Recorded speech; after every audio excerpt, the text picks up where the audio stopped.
Johnny. Is it That's Johnny? me. Cheers. Good And morning. Denise. Okay. And Danny. Denise Danny. and Danny. Danny. We are Okay, live. Danny. All right. All right, and we're live, folks. So hi folks and welcome to the Scotch Tiger. Today we'll be discussing Resurrection of the Star Trek films, and joining us we have author Kevin C. Neece, who's written the book The Gospel According to Star Trek The Original Crew. Welcome to the show, Kevin, and thank you very much for taking part in it. Hi, thank you. Appreciate you having me on. Fantastic. Always. Before we delve into today's topic, perhaps you could, for those who don't know about your book, tell us a little bit about it and give a brief description of what it's about.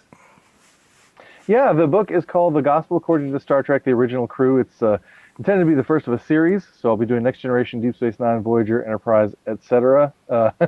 Each one having its own book from here on out, so that's exciting.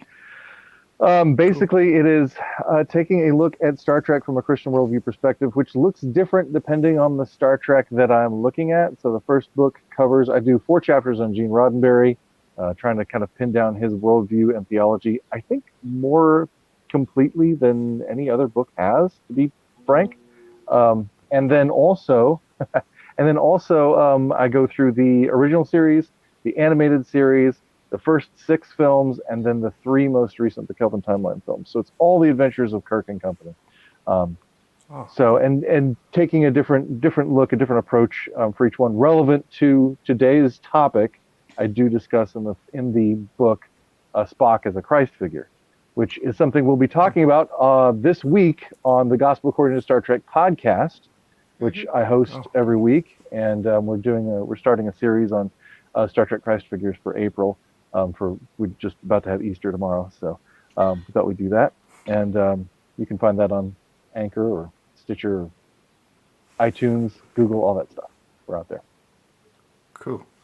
So let's go on to talk about today's topic then, which is Resurrection of the Star Trek films. In Star Trek The Motion Picture, Voyager was based on Nomad, a space probe in the original series episode The Changeling, which killed Scotty but later brought him back to life. Similarly, in the motion picture, a probe from Voyager disintegrates Aliyah but then essentially brings her back to life in the form from the android. What do you guys think about this? Let's start with Danny. Oh, why are we starting with me? I know so this topic is really interesting as someone who is not religious at all. So I find religion fascinating because I think that it is something that I know drives people, which in either positive or negative ways, like anything in life. So this idea of bringing characters back to life and thinking of like like a resurrection of a character, it's fascinating because it gives I think it gives them that kind of like that second chance at life, even though when you're talking about Aliyah, her second chance at life was not really her, it's something else controlling her. It's like she's just kind of a vessel. So it's very, I'm like, it's interesting. Like, Yeah, I was a little surprised that you. Yeah, good. No, go ahead. I was a little surprised you put Ilea on the list. That was kind of interesting. I hadn't thought of that really as a resurrection before. I thought that was pretty interesting. Because it's not clear, I think, at the beginning, it's not clear that she's gone, until she shows up again and she's not her and says that unit no longer functions. It's like, oh. Yeah. So, but then there's the sense that Will kind of thinks, well, she's in there somewhere. He's trying to find her. So. Right. And I think that happens many times. I mean, looking at, Picard, like thinking of Data through Soji and trying to figure out, is this Data or this is Data's daughter? She has these memories. Is it really just her or is it more than her? Like, it gets kind of in that interesting realm because, Gray Data area. it's a gray area. I mean, Yeah. Data is an android, so he's not having kids the natural way. So it's just, I know, I told you, bad jokes all around. So I think it gives it, a little bit of relevance to be able to sit and think about and see how that can look to others and how they feel about it, or what they think that that outcome is due to the situation that started. I thought it was a bit similar to in the end of Star Trek Picard, for a season where Picard is basically like replaced by an android with like his thoughts or whatever. I'm His looking forward consciousness, to I that. suppose. I'm looking forward to seeing second how season. he rediscovers himself, like his identity, like he's now an android, like it's just going to be interesting. Like how does one process that? Like you died, and now you're coming back. Not to delve too far away from the resurrection discussion, but Right. if we're going to talk about existential issues, I don't know if you're all aware of some of the controversy on Memory Alpha that happened after that season finale of Picard aired, which is that there was a lot of debate as to whether or not there should be two separate Memory Alpha pages, one for Jean-Luc Picard and one for Jean-Luc Picard (parentheses Gollum). So the question was, should they be the same individual, or are they actually two separate individuals?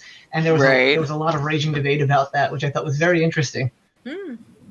Yeah, well, philosophically, I was sort of considering that it's a bit similar to like any time basically the transporter is used, because like some people think that like the person transporting is like killed and then reincarnated or whatever once they transport. So I thought it was interesting. I also thought it was fascinating that it's only thanks to the humanity of the original Aliyah that her mechanical duplicate can feel human emotions. In the lead up to the next film, Star Trek II: The Wrath of Khan, an article in the Long Island newspaper Newsday which mentioned that one of the films featured in the original Star Trek TV series would be, quote, resurrected for the film, caused loads of rumours and speculations in the Star Trek fan community. Rumoured candidates... hold on, I'll get an image. Yeah, you got an image here for that. Yeah. So rumoured candidates who had died in the original series, who were speculated to perhaps return in the second film, included Gary Mitchell, the Romulan commander from Balance of Terror, and Kodos the Executioner, otherwise known as Anton Karidian. However, as it turned out, Kandian Singh instead returned from the episode Space Seed, so he hadn't died in that episode nor since then. At the climax of the battle against Khan, Spock mind melds with McCoy immediately before sacrificing his own life in order to save their ship and its crew. In the next film, Star Trek III: The Search for Spock, Spock is found as a gradually maturing youngster, and his consciousness, or Katra, which Spock had left in McCoy's brain during the mind meld, is finally reintegrated with its body. Kevin, can you talk a bit about the parallels you've noticed between Spock's story in these films and the resurrection of Jesus in the Bible? Well, yeah, it's kind of interesting because, I've seen people do analysis of this before, where they kind of say, well, in Star Trek 3, it doesn't really have a lot of parallel with Jesus because, Spock's friends actually, facilitate his resurrection. But I see a little more like scripture jazz. All the parts and pieces are there. They're just sort of mixed up. We actually have two very similar. It's weird how, even though it's completely unintentional, there seems to be like biblical imagery echoed in the film. Even just when they go to Spock's quarters, there are life signs in Spock's quarters, which are sealed, and they go and the seal is broken, and there are guards standing by. And then they go there and they meet somebody who they think is not Spock, but actually is Spock, who tells them, go to the place where I come from to meet with me there. Like, okay. That sounds kind of familiar. And then, of course, there's the sort of second resurrection scene where Savick and David go down to where the torpedo tube is. And the torpedo tube is open, and Spock's clothes are folded neatly, and his body is gone, and it's weird, you know, that his friends, his companions, you know, go to find him in the place where they expect to find his dead body, and instead they find his folded clothes, and it's open, and he's gone. And so it's that sort of thing that keeps happening in Star Trek is really weird. But it's significant, not just because, I mean, people come back from the dead all the time in science fiction, you know. That's why we can have an episode about resurrections in Star Trek. It's good that you limit it to the films, because if we went with the series, we'd be here all day, all week. Yeah. But it is significant because of the sacrificial nature of Spock's sacrifice in the first film, in Star Trek II, and some of the specific language that's used there regarding what Kirk is going through, and rescuing him from death, rescuing him from age, from the effects of his wrong actions. It's very interesting. Return to Eden is a big theme in these films as well. So it's not a simple, straightforward, clean thing, but it is kind of amazingly detailed. I rewatched The Search of Spock today, and I thought it was notable. I noticed in like the recap, they've got recaps to The Wrath of Khan, and you hear Kirk say Spock didn't consider it a vain or an empty sacrifice. And I thought, like, people that believed in Jesus could, well, you know, apply that to what they believe about Jesus. And his sacrifice. I also researched the like the writing of the death and stuff like that. In the first story draft, Spock wasn't mentioned at all.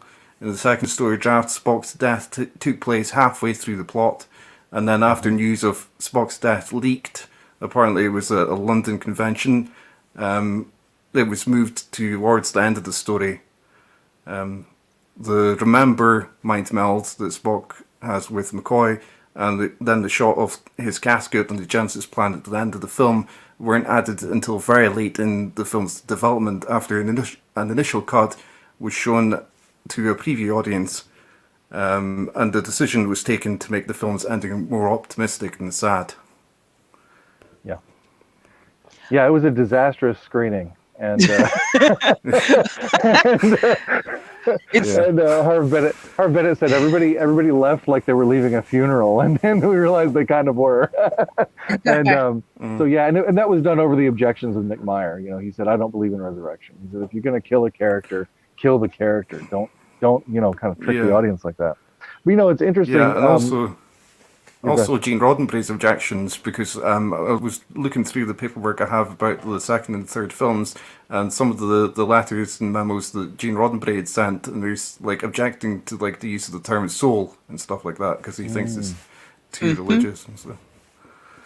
Well, that's fascinating. I think it's kind of, as I said, so he said, being someone who does not, you know, religion does not play a big part. Understanding religion does play a big part in others. Understanding that Gene Roddenberry seemed to be very adamant about making sure that religious themes didn't go in. I think it's interesting that he did use a lot of religious themes throughout, and I could see that even as someone, you know what I mean, like, you know, trying to take it out. It's kind of like it's no matter what, it's going to be baked into the culture. So, and I understand that most people, they understand that. I think that but with that understanding, I think that it can definitely exist. Just like there's different cultures, there's different religions, there's people who don't believe in certain things. They all exist. It's not in a bubble. We all exist on this planet.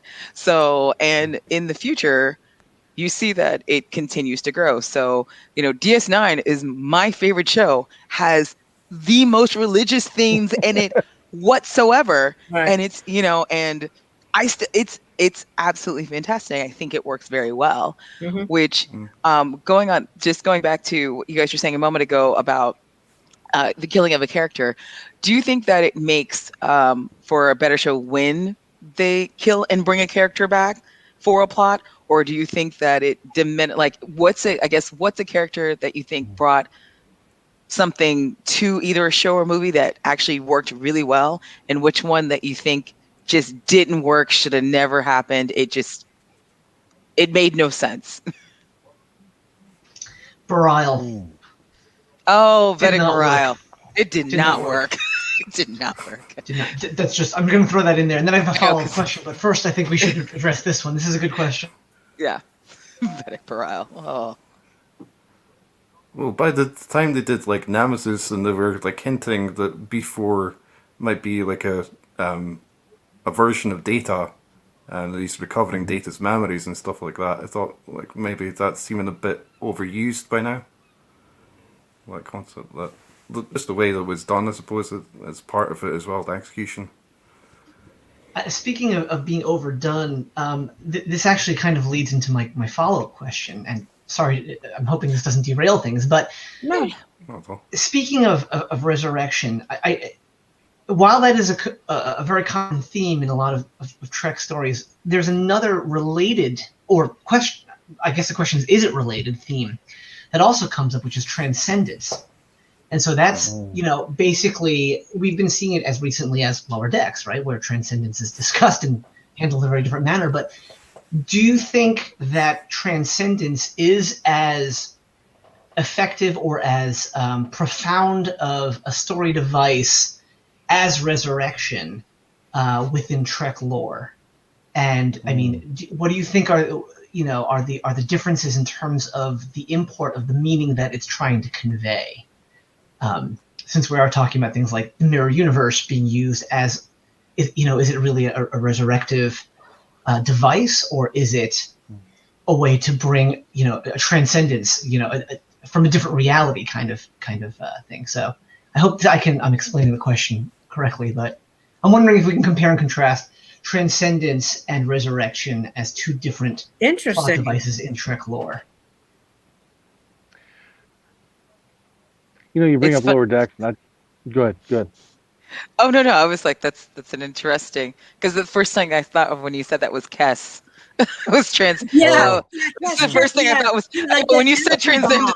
That's because because thinking of someone who was used, it was a character who was not the greatest character to me, but they tried really hard to make her a better character, and then all of a sudden they had to get rid of this character, and she transcended on and then floated back. So and it didn't necessarily work very well. Like it did kind of when she came back, to an extent, but how she left, it was like, well, you just got rid of her. So sorry, go ahead, Kevin. Sorry, that just popped Kevin, in. what's your thoughts on this? Transcendence versus resurrection. Well, you mentioned Lower Decks, and I just want to say that one of my favorite lines in all of Star Trek is, "The universe is balanced on the back of a giant koala. Why is he smiling? What does he know?" That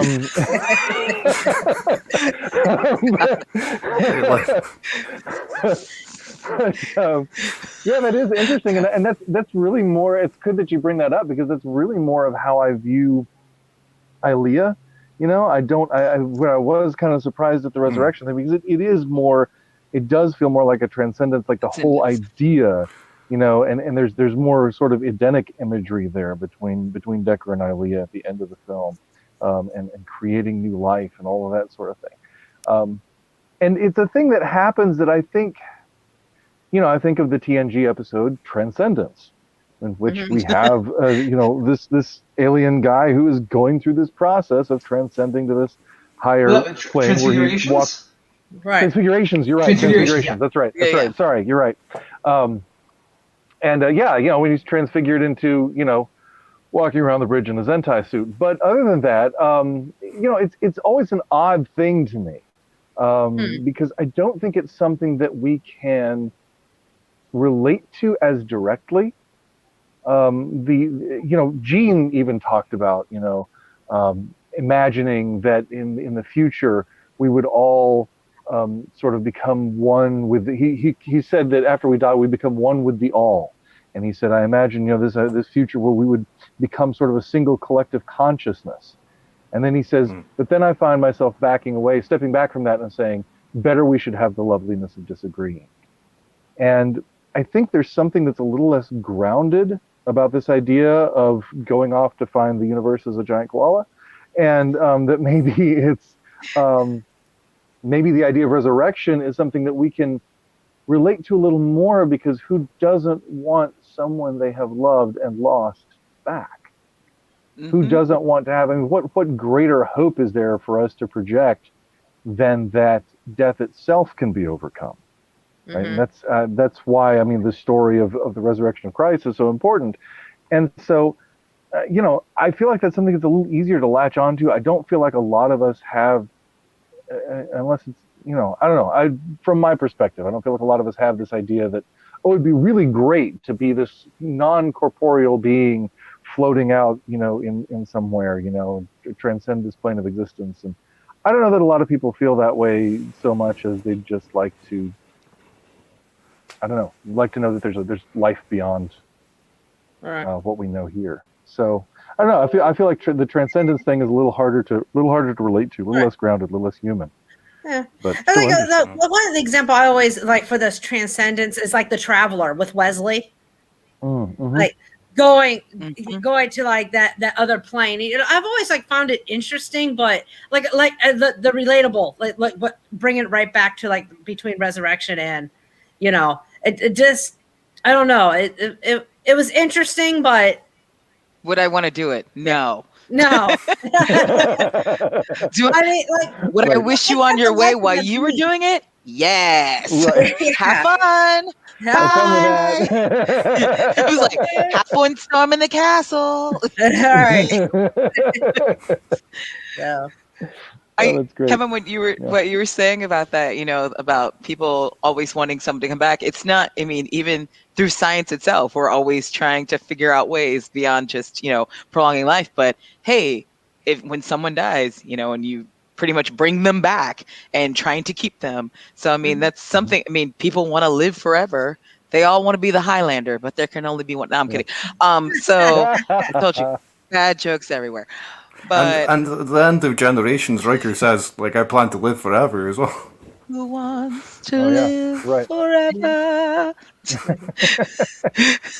I'm like, that's what happens when you get a bunch of sci-fi nerds together. That's right, exactly. right. Go off on everything. Well, it's kind of interesting, like, it's kind of interesting theologically too, because, like, really the culmination of the gospel story is not that everybody is up on a cloud somewhere.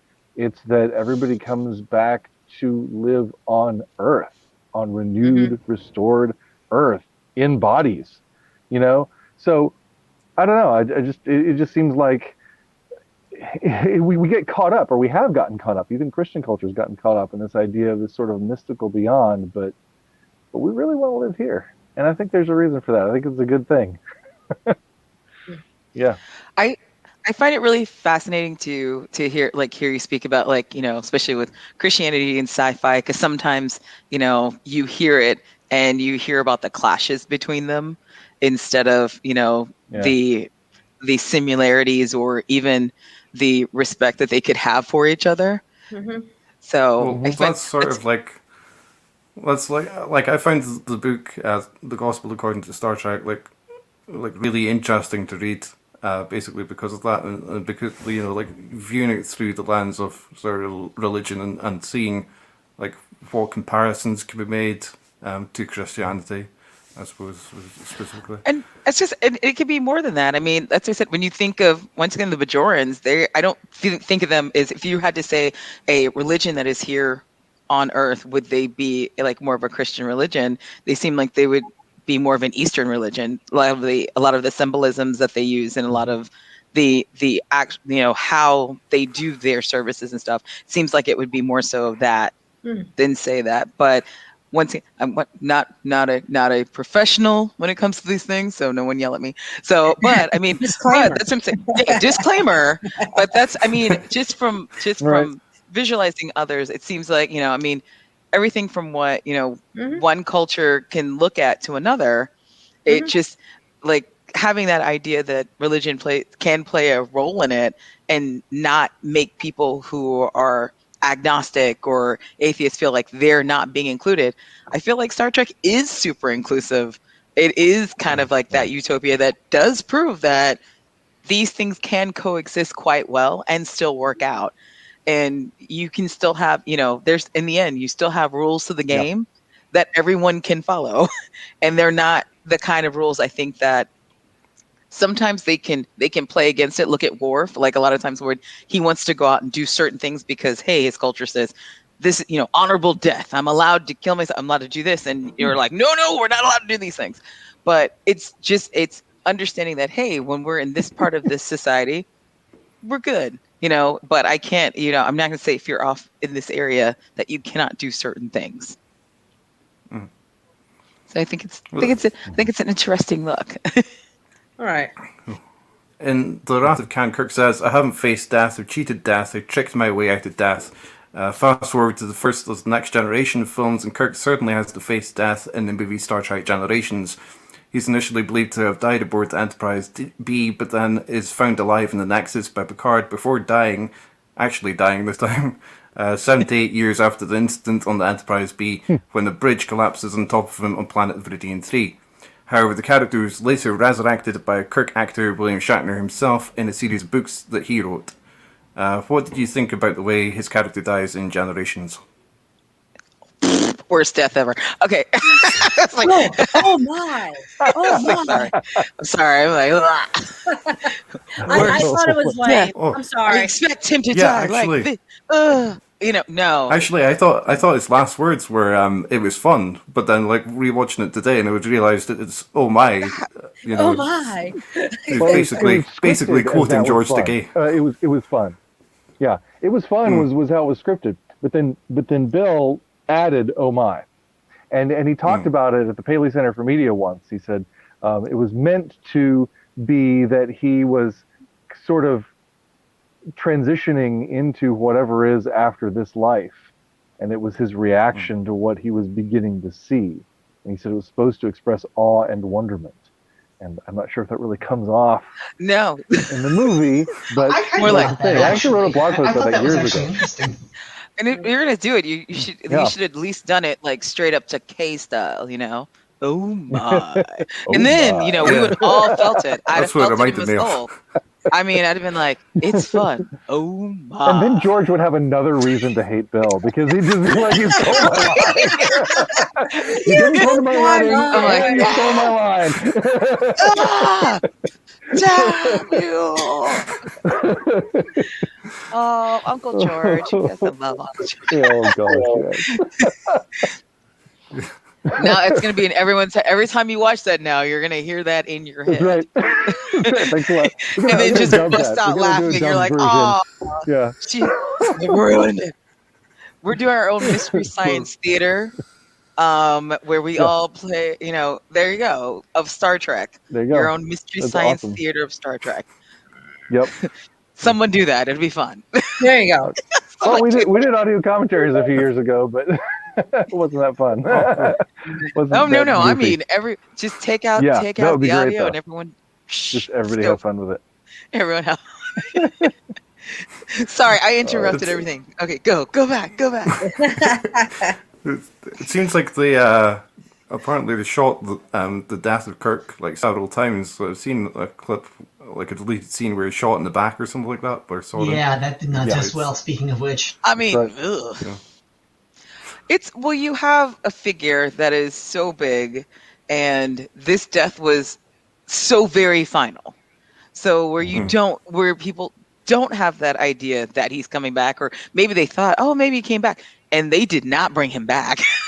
They have, except for in a parallel time. So going back to kind of like when we were talking about like the universe and stuff like that, and even when they brought him back, it was definitely not William Shatner. So, but it's the character itself. So it is interesting that even though he may have died on screen, that you have the book saying, oh, well, here we go. We're actually going to continue on anyways. with Borg nanoprobes, I think was how he was resurrected, if I remember correctly. But yeah, that's another interesting vehicle. Actually, Kevin, I was wondering, since we're touching on the Nexus, if you wanted to maybe explore and discuss your perceptions of the Nexus versus the Bajoran wormhole as allegories for a paradise or a heaven. Oh, that's very good, Johnny. Very Ooh. interesting. Ooh, fascinating. just throwing me that curveball, just like. Sorry, I'm putting you on the spot a lot. That's cool. That's cool. We knew this was going to be a heavy-hitting. That's great. Oh yeah, no, this and, is great. Actually, I'll throw one more in there. What about the continuum? Yeah. Oh yeah, right. Like in Tapestry. Yeah. So, I don't know, because like again, like my conception is less of this idea of heaven as this floaty place, and more of like the restored creation. I think that's more biblical. So I just really don't. The Nexus. I don't know. The Nexus is weird because the Nexus is this really sketchy plot device that is there because Ron and Brandon had had constraints to work within that were just impossible, and it doesn't. It's interesting because I feel like the film itself is not even consistent about the Nexus, because like Guinan sets it up one way, and then you get to it and you go, that's not exactly what she described. It seems like there's supposed to be this struggle of overcoming this impossible thing where your desire to stay is so great that you couldn't possibly leave. But then, when Jean-Luc shows up and says, hey, you want to go save the world? Kirk's like, sure, why not? I mean, I could jump this ravine a couple more times, but I've already done that, so let's go have fun. But also it seems like fake to him. Yeah, it does. Well, and that's the interesting thing is that they have to make it, the timey-wimey thing, because Kirk seems to have kind of just gotten here in a certain sense. Yeah. He's like, I wasn't scared when I went over the ravine. Like, what happened? So it's, again, you just, I could go on about the writing of Generations. But yeah, please. No, I was going to say, you raise a really interesting point, because the whole struggle to overcome basically, absolute contentment. It's interesting because it reminds me, and this is often a discussion point, but Omicron Ceti 3 with the spores, right? Yeah. I guess the only distinction between Omicron Ceti 3 and the Nexus, besides the space-time issues, but if we're talking about overcoming absolute contentment as a plot device, the only thing that really separates a Nexus and Omicron Ceti 3 is the fact that one is a physical terrestrial-based location, whereas one is outside of space-time. And it's interesting that we often would more likely equate the Nexus as a heaven allegory than Omicron Ceti 3, but as a plot device of overcoming, temptation or contentment in order to move forward. It's interesting that, we look at the Nexus one way and Omicron Ceti 3 is the other. I just thought that reminded me of that. Well, and I would say a couple of things to that. One is that that Omicron Ceti 3 actually accomplishes that narrative task better than the Nexus does, because again, while the Nexus is set up as that, we really don't get a payoff of it. And then also, there's two different types of paradise there. In a lot of ways, the Nexus gives you whatever it is you want, and the spores make you want whatever it is you have. And even though Spock also gets, what he has always wanted, that's sort of incidental. So it's just, they're both false paradises, but one could say that perhaps it's a little bit more genuine in the Nexus, and this could be related, of course, to Talos 4 with the end of the Cage, with Chris Pike going to, not the end of the Cage, but the end of the Menagerie. Part 2, with Chris Pike going to live with the Telosians in the dream world forever. So there's that. But and of course, when you're Soren in Generations, you know exactly what you're getting into, but you want it, and you want it bad. And of course, Jean-Luc and Kirk never have to deal with that ever again. They never have that strong desire to go back into the Nexus. Maybe it's to do with like the Elorian biochemistry or whatever. Like they're more addicted to it. Maybe, I don't know. Just throwing that out there. That's an interesting idea. Yeah. There's so little known about Elorians, except for that they're listeners, and about the Nexus, and that they live forever and they listen. and that And that's and not that scary Guinan at would have all. made. I know they live forever. They listen. And that Guinan definitely would have made a And the way you better put it just ship's sounds so ominous. counselor. They would make amazing therapists. They just live forever. They just listen all day long. Yeah. Wait a minute. How do Oh now? boy. It's now become Dark Trek. One species that I considered was the Trill. Basically, you go Yes, through the resurrection after. My well, The Trill is resurrection reincarnation. with Dax. Their You know, reincarnation. Dax died. The host, the new host. That I can view that as like a resurrection. You know, like See, I have to agree. I think it's more like reincarnation to me. reincarnation. Because I mean, Mhm. like because you're coming back, but as Yeah. kind of like different people and different, like you may have those memories of old, but they're of old, and you respect them and you've learned from them, but you've become something new. Hmm. So versus, Past I mean, at least to what I would consider. That's why I said once again, disclaimer. I feel like I have to do that a lot. Disclaimer. Disclaimer is that when I think of when I think a resurrecting of a character, they are they've died, they come back the same person.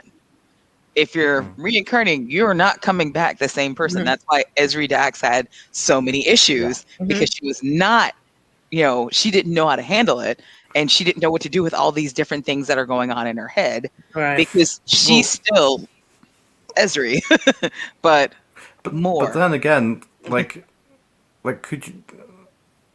Then what about Spock? Because you could say, like, he is so transformed by the experience of having died. Is he not potentially maybe viewable as like a different version of that character?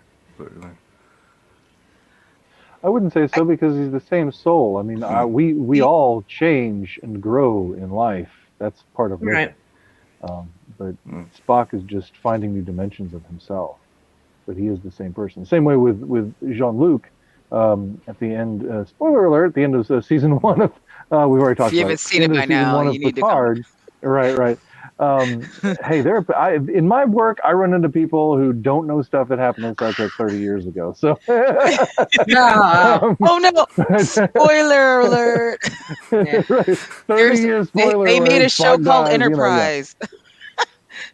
Spoiler alert! There's like Right. a show called Voyager, and they're gonna make a documentary about it. Oops! Yeah. Spoiler alert! Right. Ooh, what about that? Yeah. But yeah, but Jean-Luc, like he's back, and like I would see that more as a resurrection, even though he has a brand new body, because the soul is what continues. And I think in Star Trek in general, the soul is what's important. The soul is what matters the most. It kind of uses a jumping off point when I talk about the soul in Star Trek, the matter stream, transport. Does the soul survive transport?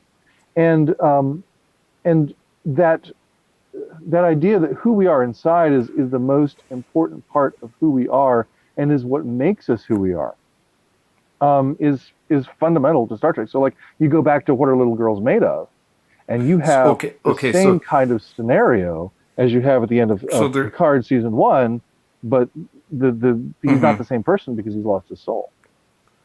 Yeah, but there are like different definitions even within Christendom about what soul actually means, because some people will say that you have a soul, whereas some Christians will say that you are a soul. Right. Yeah, you're talking about C.S. Lewis there. I mean, yeah, Tim quotes that a lot. That we don't have souls. We are souls. We have bodies. Yeah. It's like the Disney movie. So here's a question. Yeah. Spock. Let's go back to Star Trek 3. Spock's body has been regenerated by the Genesis device. Before McCoy's, what is it? The Faltorpon. Before McCoy's refusion, where the memories get transferred back. Yeah. Does the Spock that is regenerated on the Genesis planet have a soul? Or is his soul residing within McCoy? Well, that's how the term soul is used in that movie. But the term soul is used in that movie in regard to the catcher. That's in McCoy. Mm-hmm. Yes, McCoy That's does that interesting. scan of the Spock, of the regenerated Spock, and says, his mind's a blank. I've got all his marbles.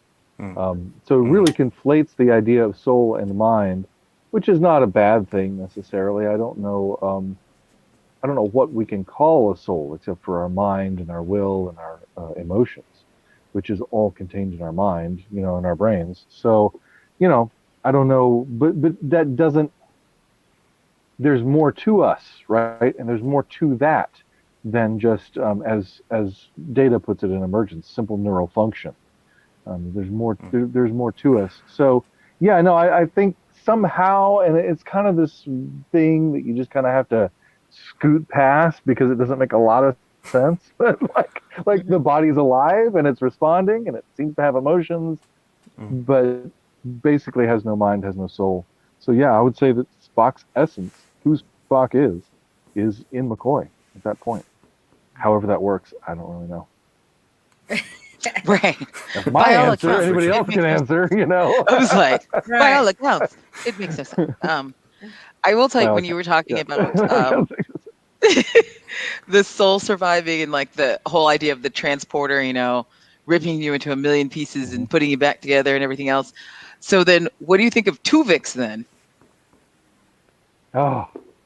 Here's the next logical step on this journey. I mean, Now you're asking me. Now Tuvix! you're asking me. Now we're going Tuvix, deep, Kevin. We didn't realize we were going to go this deep. Oh, all the arguments ultimate end at Tuvix. moral quandary of Star Trek. You're gonna bring that up in the middle of all this. Ready? Oh, Tuvix. Mr. Tuvix. It could be said. I mean, it's written in such a way, and I don't remember who wrote the episode, but it feels like Brannon because it's really poking at ideas about the soul and everything, and it's really, it seems like the way Tuvix is written is so that whatever he says and does is going to make you feel uncomfortable, no matter what you say about souls and what constitutes them and how they exist and whether he's his own person. Yeah, it's Eiler is what written as a quandary, and it remains that way. It's What's that? Kenneth Byler. Biller. The teleplay was written by. Oh, okay, all right. There you go. Okay. Well, Brandon was the showrunner, so anyway. Yeah. But yeah, it was very well written because it's written in such a way that there's no real easy out. And even at the end of the episode, you really don't know if Catherine made the right call. There's no right answer. But the only thing that I can think about is that perhaps in some way, Tuvix is an illusion, and perhaps in some way, Tuvix is something that is imposed upon existing sentient beings that they did not choose. And so in some sense, I feel like that's sort of where the episode lands in terms of Catherine like making her ultimate moral choice there, or ethical choice. But man, I'm just glad that sort of thing can't happen in real life because we'd be screwed. Oh, yes. That would. So for me, it always reminded me of, I think there's a concept in Catholicism where they believe that at communion, like the wine actually transforms into Jesus' blood. Right. Yeah. Transubstantiation.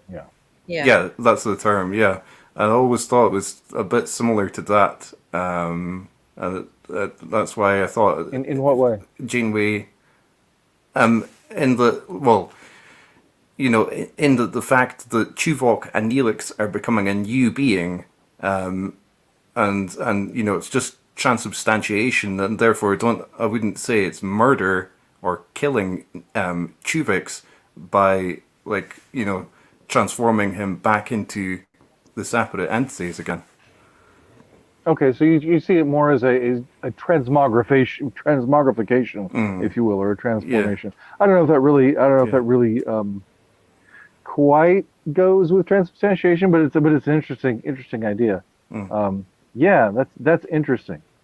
But there is a mind, a will, an intellect, that is Tuvix, and it's definitely not Tuvok, and it's definitely not Neelix, but it's definitely not them. I Yeah, well, it's a I weird. think It's it a weird definitely thing. gave them new perspective on definitely each other, but on everyone around them and their situation. So at least in the end, they Right. both did. For once, you could actually see a grow. Like, sometimes when you have two characters and you're like, all right, they're gonna grow, and then the next episodes they have forgotten it. They did. You did see Yep, a change yep. in both of them, so that it at least acknowledges Yeah, that it that's was really true. still that it was still there, versus the next day they're back to back to you. I can't stand you, Right. or Mr. Vulcan. Hi, like it seemed like they both got a deeper appreciation. So even if whatever happened, or however whatever happens in the end, it did change them. Right. Yeah. So Well, and Also was reading. Tuvix, go ahead. Go ahead. Go ahead, Kevin. Well, and if you do consider Tuvix as having died, his death was not in vain. His death had a purpose. But I was reading that Neelix also. But it was unwilling as opposed to. Yeah, he was very unwilling. I was reading Neelix also undergoes like resurrection in the episode Mortal Coil, I think. Yes. Yeah, I think something like later in that. Voyager. I think one episode. Yeah, go ahead. No, sorry, a thought just occurred to me. Why don't you go ahead and finish your thought first?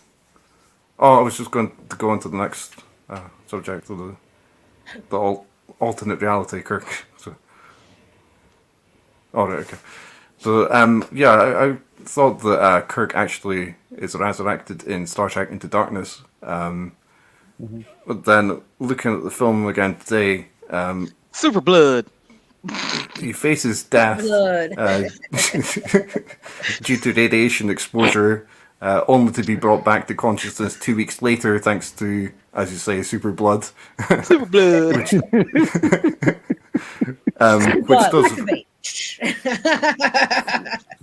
Which nevertheless does resurrect a dead triple shortly beforehand. I wondered, what's your opinion about how Into Darkness portrays resurrection? Tribbles still suck. Sorry. Very Klingon when it comes to tribbles. Do you think it's a fault of Hey, I've got. Do you think it's a fault of Into Darkness that it doesn't account for that basically being used however many times? It could be used at any time to bring life forms back. Or do you think that was fine that was portrayed?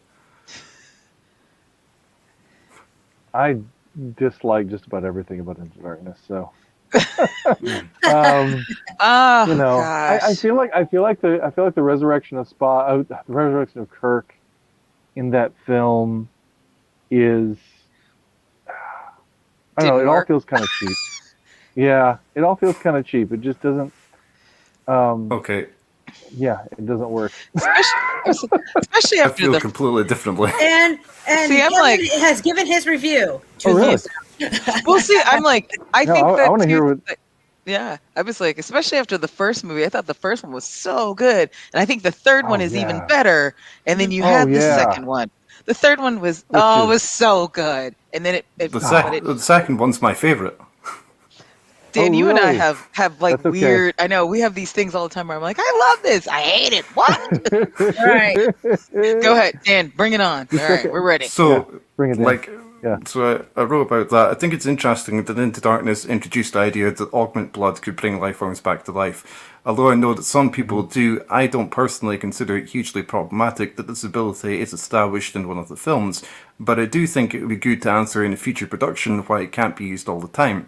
This would be similar to how the Genesis device was introduced as a wondrous tool of creation and or potentially destruction in the Wrath of Khan, but then its validity is denied in The Searcher Spock.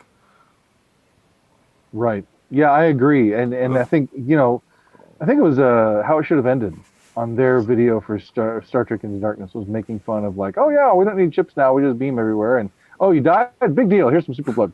You know, it's just super blood. But it's just, it, you're right. I mean, it is something that just kind of, it shouldn't work quite that easily. And I think that's why it feels kind of cheap, is that it's just like, it shouldn't be that easy for this to happen. And after that, it just, I don't know. It would be nice if there was something. It's interesting. I mean, from a Christian standpoint, and I think I talked about it in the book, because I did find good things to talk about in the book. I do not spend any time in the book criticizing what I don't like about any Star Trek, even Into Darkness. But yeah, it is interesting that new life is brought through the new life is brought through the blood. I mean, that's a sort of a Christian idea there. So, I can get on with that. But I mean, just from a narrative standpoint, I don't think it works as well as it could have. And of course, the whole thing in that film with flipping the roles of Kirk and Spock. I mean, I do a lot with that in the book, and I think it's really interesting just as symbolism. But I just feel like narratively, it's unearned, and we don't know these characters well enough to just sort of put them in this situation all of a sudden. In the second movie they've been in together. And Kevin, I got a question for you. Like, talking about your book, when looking through like episodes and stuff, like when you were writing your book, did it cause you to like kind of reanalyze and just like kind of relook at certain episodes, or like, oh, I didn't think about, like, it made you like think differently?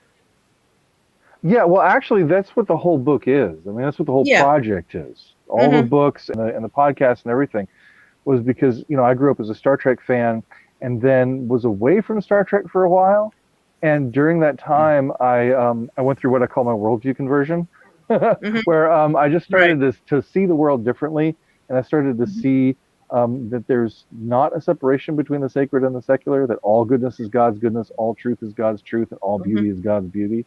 And so once I had that viewpoint, which, by the way, is the reason for the title of the book that I just put out, The Good, the True, the Beautiful, which is honoring the philosophy professor who gave me that idea. But when I came back to Star Trek with those lenses on, I saw Star Trek differently. And so when I went and saw Nemesis, I saw it for the first time, Nemesis. And I suddenly saw, oh my gosh, I'm crying as the credits are rolling. And then I go, oh my gosh, Data is a Christ figure.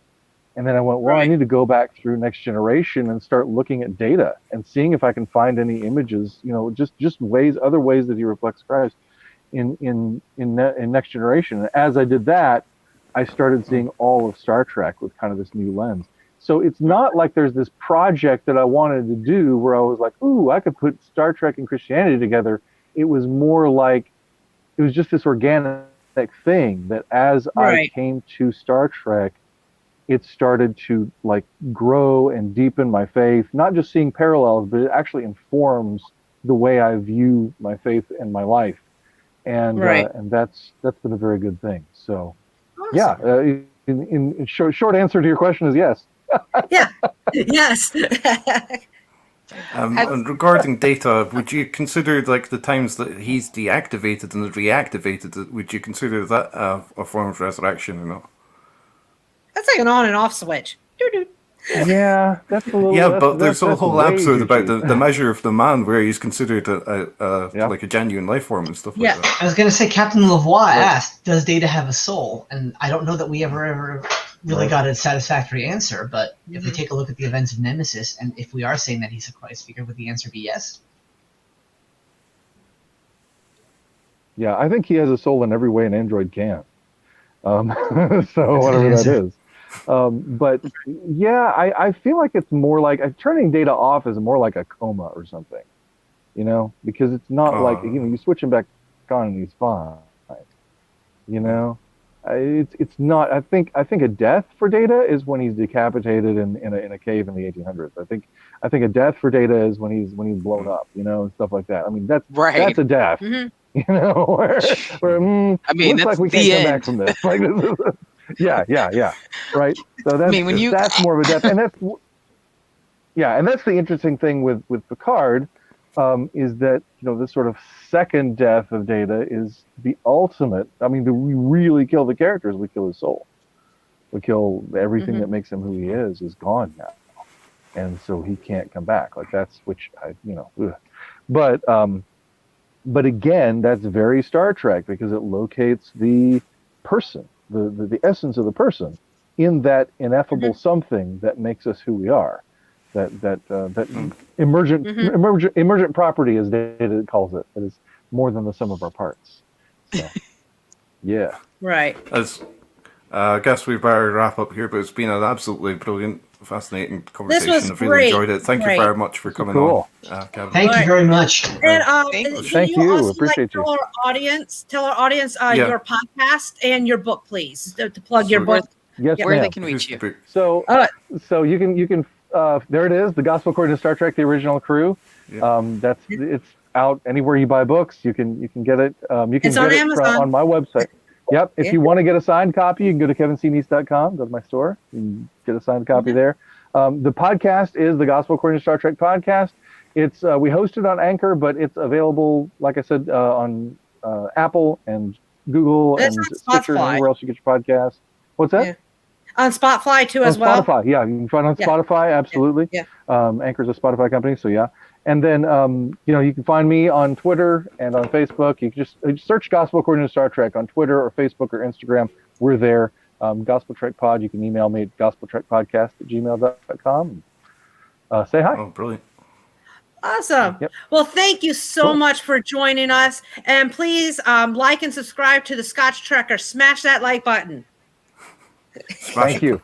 Thank you very much for having me out here. And yes, like and subscribe. And like and subscribe. There you go.